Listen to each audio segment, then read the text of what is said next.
Hello everyone, welcome to the Street Crime UK YouTube channel. Thank you for joining us.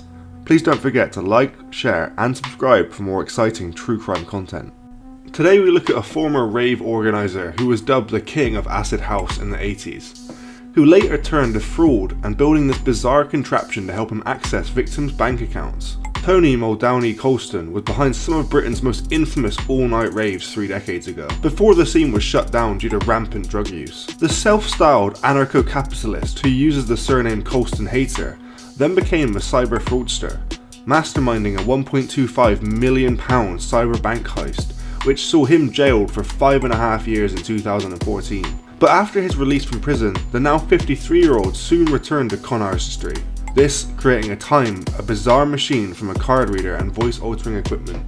Detectives were astonished by the wacky looking construction when they raided a property linked to the fraudster, and were even more surprised to discover that it actually worked. Mr. Colston used the machine as part of a plot which saw him access £500,000 in victims' bank accounts, and for which he was packed off back to jail. In his previous con, for which he was jailed in 2014, Mr. Colston led a gang who planted a high-tech computer hacking device into a bank to empty high-value accounts.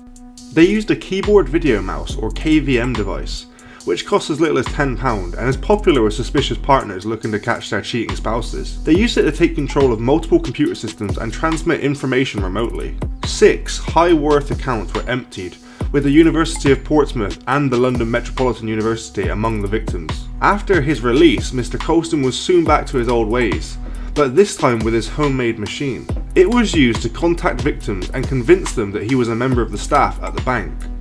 Amazingly, experts from the Met's Digital Communication and Cyber Laboratory confirmed the device actually worked. Officers also seized a hard drive containing details of passports and identity cards, 32 credit cards, and a spreadsheet containing names, addresses, email addresses and phone numbers. Detective Inspector Philip McClerney from the Met Police Cybercrime Unit, or MPCCU, said the scam carried out by Mr. Colston affected hundreds of people across the UK and had the potential to affect many more. He is an audacious criminal who only recently was released from prison for carrying out very similar offences. He shows no concern for the welfare of any individual or organisation and has made it clear that he will use a range of methods to achieve significant financial gain for himself. Mr. Colston was once a successful professional gambler and astounded teachers by passing a special O-level event in a fruit machine technology aged just 16. He once raked in £23,000 a day before he was banned from every casino in Britain.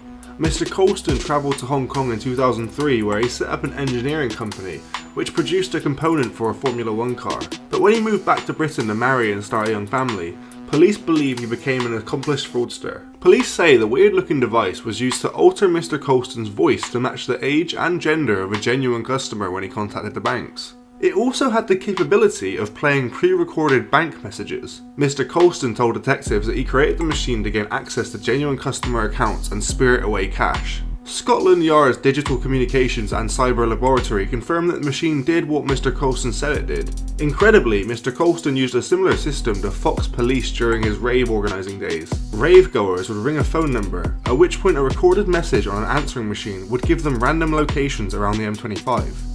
It would then be updated to reveal the final venue. What do you think about Mr. Colston's device and the time he spent in prison? Thanks for joining us today. If you enjoyed the video, don't forget to give it a like and a share, and leave any thoughts or suggestions you have in the comments section. We love to read through them all. And if you're new but enjoy UK true crime content, then subscribe to see when our newest video releases. And as always, stay safe.